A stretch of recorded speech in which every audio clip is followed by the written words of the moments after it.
fun!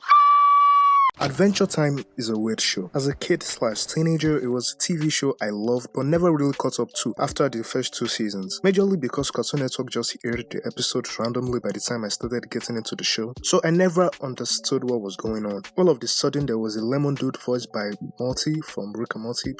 Okay. So I shelved the series and told myself I was going to wait for a couple of years so the show can conclude and I can finally watch everything from episode 1. And well, it's been a while since the show has ended, but what better time is there than the present? So let's talk about what makes Adventure Time so special.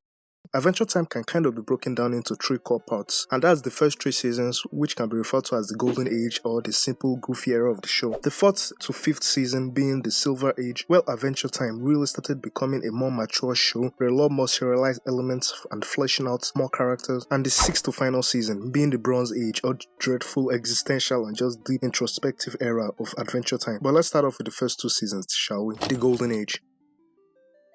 The first 3 seasons of Adventure Time, well, strange. Wah, wah, wah, wah, wah. Pizza!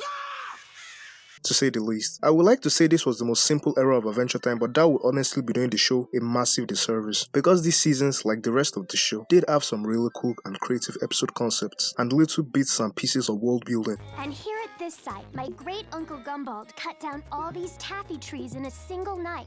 But the reason I say it's simple is because the writing of Adventure Time at the time was a lot simpler than what came later. Most characters are very one-note and not really that compelling. Like Finn in this era was just a goofy kid that can fight and wants to date a girl older than him. Marceline was just a standard badass schoolgirl, and Princess Bubblegum could literally be an old-timey Disney princess at the time. And Ice King was just an old sad Kuma that keeps kidnapping princesses. Don't get me wrong, it's not like any of these things were bad. And considering that this was intentional to set up the characters and their character development and growth later on in the series is amazing, but in itself, the first 3 seasons were just not too engaging, kind of generic and very unimpressive. Now, it does have a particular nostalgic charm and creativity that you would love when you are rewatching the show, but you will also notice a lot of problems during that rewatch. Don't get me wrong, the first 3 seasons were still good, and considering the entire context of the show and how the story unfolded at the end and how the characters developed, it actually becomes a much more rewarding experience when you do rewatch the entire show. But yeah, at the end of the day, if you ask me, like most other Cartoon Network shows like Regular Show and The Amazing World of Gumball, the first season or the first couple of seasons of these shows are not their strongest. There were inklings of what the show could be like in season 3 episode 10, what was missing, and some other episodes here and there, but the show does get great. So let's talk about the great parts. So let's talk about season 4 and season 5 of Adventure Time, the Silver Age. Season 4 and Season 5 of Adventure Time is when it really starts to get incredible, at least in my opinion. The Silver Age, or whatever I called it, was amazing, and a lot of stuff really started to come together. The writing was better, character work was better, and it started giving Adventure Time a lot of what I thought was lacking earlier in its run, and removing a bunch of stuff that was holding it back, like Finn constantly trying to date Princess Bubblegum, something I thought was a cute idea but despised in earlier seasons because it was something that was obviously never going to happen. And it's not entirely gone here, but Finn is given a new love interest and a lot more interesting and engaging stuff were able to come out of the Finn had a crush on Princess Bubblegum side story, and the princess herself along with all the other characters were given actual growth and character depth. You see, Princess Bubblegum in earlier seasons was just a classic nice girl princess. She was orderly, well-mannered, she was a scientist, and was just the most pure sentient piece of gum ever created. But in this group of seasons, we find out more about PB. She's arrogant, self-absorbed, self-important, and just made some very morally skewed decisions in a very long lifetime. This is something I will get into in the later seasons of the show, but at least for now, she was a character and not just one of the billion princesses in the land of Ooo. Finn too was being portrayed more vividly and distinct, being very impulsive, rash, and very emotional, but always trying to be a better version of himself, but while also being a little bit selfish and not always taking other people into consideration. Finn was given more flaws and character traits than he ever had in earlier season, and it just made the show simply more interesting. The story was also taking a turn for the better, with season 4 following up the Finn getting over the Princess Bubblegum sub story, and these 2 seasons were just advancing the story and the lore of the universe that the first 3 weren't that much. These 2 seasons had some of the show's most acclaimed episodes, like season 4 episode 25, the episodes that really started to dig deep into the history of the Ice King and Marceline. Duh, you don't remember anything, do you, Simon? What, man? And really just made me fall in love with both characters. Learning that the Ice King was basically Marceline's dad during the nuclear apocalypse, and that he lost his mind and became insane because of the ice crown that was keeping him alive. And throughout the episode, Marceline was trying to remind him of his former self, but Simon was in far too deep in the Ice King's mind. This episode is really relatable for a lot of people because of how akin it is to a situation that many people have found themselves in real life, when probably dealing with a parent or grandparent with dementia, and you are trying so hard to remind them of who you are, who they are, but those memories are locked far too deep, and there is nothing you or they can do about it. And the song at the end of the episode, I Remember You, named after the episode itself, a song that is basically a letter from Simon to Marceline explaining the situation they are in now, while Marceline and Ice King sing the lyrics together. Lyrics like, "This magic keeps me alive, but it's driving me crazy, and I need to save you, but who's going to save me?" Like, damn, this is really powerful stuff. Considering the sad context in which this letter was written, it is still something that brings me close to tears till this day. And overall, just how this episode completely complements a later episode, being season 5 episode 14, Simon and Marcy, where we get major parts of their backstory, is just wow. Also in this era, we really start to understand who Finn is as a person. As I've said before, in this era, he now has a relationship with Flame Princess, and that relationship tells us a lot about Finn. In season 5 episode 13, named Frost and Ice, Finn sees Flame Princess beating up the Ice King, and for some reason, this turns my boy on, and throughout the episode, Finn keeps lying and tricking his girlfriend to fight a guy that's honestly really innocent in this situation, and it even gets to the point where Finn uses all of Flame Princess' insecurities against her, and at the end of the episode, when she breaks up with him, Finn still doesn't understand what he did wrong. I said I was sorry. You blew it, man. He manipulated his girlfriend using some of her most personal secrets and insecurities against her, and still didn't understand what he did wrong. This episode really just shows us how selfish Finn is, using his girlfriend so he can get a wet dream, and how oblivious he is to her feelings, that he doesn't understand how much he hurt her. This episode really makes you hate Finn, and I love it, even though this was probably the shittiest Finn has ever been in the series. But even though Finn was like this, he felt like a character that just watched his relationship blow up in his face, and it was all his fault. Finn in the earlier parts of the show was always the goofy, heroic good boy, but after this episode, Finn really started to get a wake-up call to acknowledge and deal with all of his flaws. He is obsessive, selfish, and though Finn might not have tried to hurt his girlfriend, he still did, and being so oblivious to something so obvious is a huge flaw as a person for him. I loved this episode. It portrayed our hero in a light that most other shows are afraid to. In this episode, Finn was the bad guy. He hurt his girlfriend emotionally and even left the Ice King homeless after this. And after this episode, Finn's character really started to grow in a way that I could have never imagined when I started this show. As I've said before, it's in this era that Adventure Time really holds my attention. This was where I felt Adventure Time really started to become something special. But surprise, surprise, it still gets way better. The Bronze Age. The 6th to final season of Adventure Time is just wow.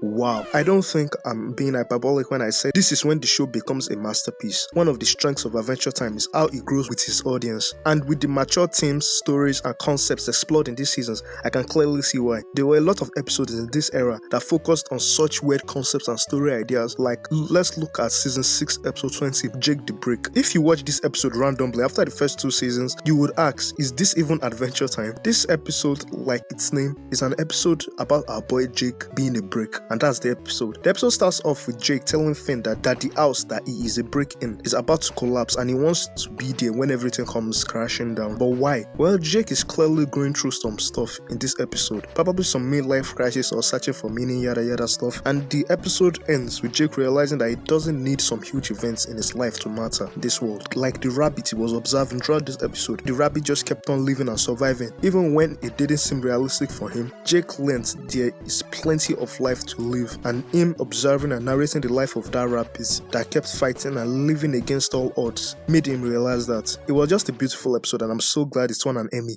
Adventure Time. This is so amazing. We've been on the show for so long, and to have it recognized is just such an honor, so thank you. It's one of the best episodes of the show, and there were many more like it. Like the episode Finn became an astral projection and was able to see the regular lives of characters that we don't really see much of in the show. And the episode ends with that incredible conversation between Finn and Glob about the greatest acts of creation, and it was just beautiful. And there were multiple episodes like this too. And in this era, we really got to know the full story of the world and the characters. We found out that Princess Bubblegum and Marceline's former relationship, how PB created the Candy Kingdom, why she is how she is right now, and more insight into the star story and life of Simon / the Ice King. We get better developments for Princess Bubblegum's and Finn's friendship, and if I even go to talk about my boy Finn, in this era he goes through the ringer. He found his dad and they found out that he was the biggest scumbag in the entire universe, found his mom and had to say goodbye to her, not knowing if he'll ever see her again. Goodbye. He lost his arm and had to literally kill himself. I know that look. You just killed someone. Finn arc was incredibly well done and was just dark and morbid at times, and this was all thanks to the writing of the show. The show was written incredibly well, especially in this era, because some of the conversations the characters have been something that hits me every time. Like the one in my head right now is the conversation between Finn and Jake when they came back to Who after finding Finn's biological mother and found the entire continent has been mutated and changed by the elementals because they got brainwashed. The elementals being Princess Bubblegum, Flame Princess, and Slime Princess. And in one scene during that miniseries, Finn was feeling guilty about what happened because protecting Who was his responsibility, and he left Who to go look for something that only really had importance to himself, and Finn felt like he made a selfish decision. All this elemental stuff happened because I acted selfishly. And yes, this is character development. Even though I don't think what Finn did was wrong, but him even acknowledging the fact that leaving the kingdom at the time when things were not the safest to follow a clue to other humans that wasn't even 100% confirmed was maybe a bit selfish, and is incredible character growth on his part. Back to that Finn and Jake conversation though. In this episode, after Jake calms down Finn and told him what happened in Who is not his fault, Finn was still being paranoid about the entire situation, and we got something incredible from Jake. You see, Jake is a fun guy. He's a good boy, and for most of the series, my guy is just vibing and not much bothers him. And when something actually bothers him, you can't tell. And when he breaks down in this episode and vents to Finn that he's only keeping a tough act to this situation is because he's the big brother. I'm the big brother, so I'm supposed to keep it together. And okay, say I'm wrong about being dead. Here's the best case scenario. My kids are candy zombies, and Lady is made out of taffy or something. That he's also worried, he doesn't know what happened to his wife and kids, and that he also felt scared and confused, and I just loved that conversation. And after this conversation, Jake also got 2 more incredible episodes for his own personal journey, and they were also amazing. This era of Adventure Time is just amazing, and it all ends with this incredible finale that closes all the characters' arcs and journey. Simon was finally Simon again. Betty finally saved Simon. Princess Bubblegum chose not to go to war at the end, and she and Marceline also got together, and this was an incredible finale. And once the full version of Come Along With Me started playing, my eyes were just bawling out. This was the end of Adventure Time, and I was incredibly satisfied, except for a little hiccup. You see, this was the end of Adventure Time, but in this finale, our 2 main characters basically didn't have anything to do. I know at this point in the series, Adventure Time has grown into a series with a very strong ensemble cast, but Finn and Jake were the main characters, and they didn't really feel like that in this finale. Characters like Princess Bubblegum, Marceline, Betty, Simon got the biggest moments in this episode. And hell, I've not even talked about Fran's death, and even Bimo outshined our main characters. Even though I love this ending, this was a fact that I didn't really like and left me unsatisfied. Even though Finn and Jake are Who's mightiest hero, they didn't really get their hero moments in the finale, and it was just really disappointing. I mean, Finn said this amazing line, I always figured I'd go out saving somebody.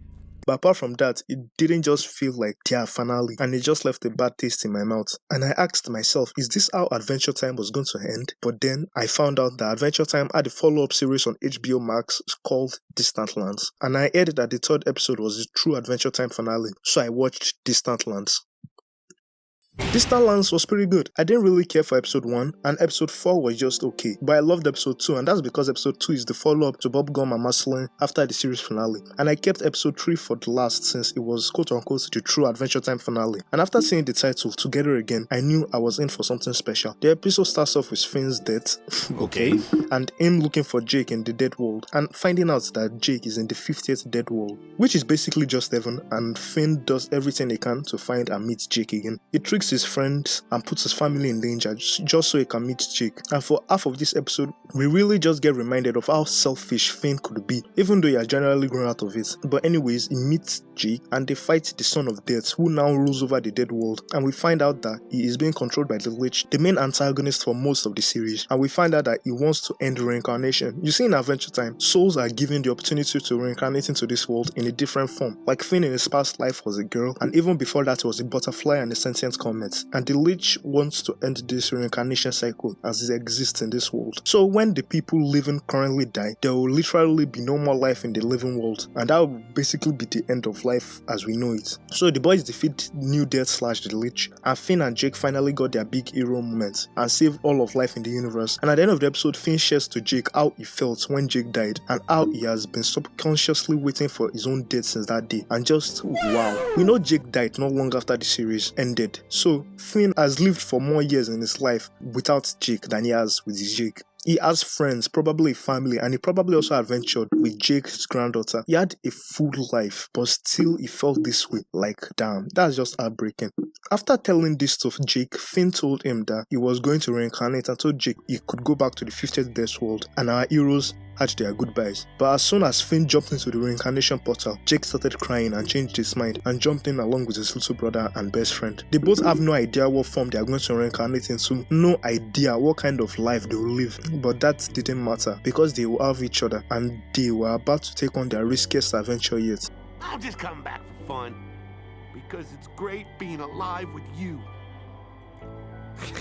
After all their adventures, stories, traumas, and even deaths, they do their signature fist bump, something they haven't done as much after the earlier seasons, to signify that Finn and Jake were finally back together again. Good reason.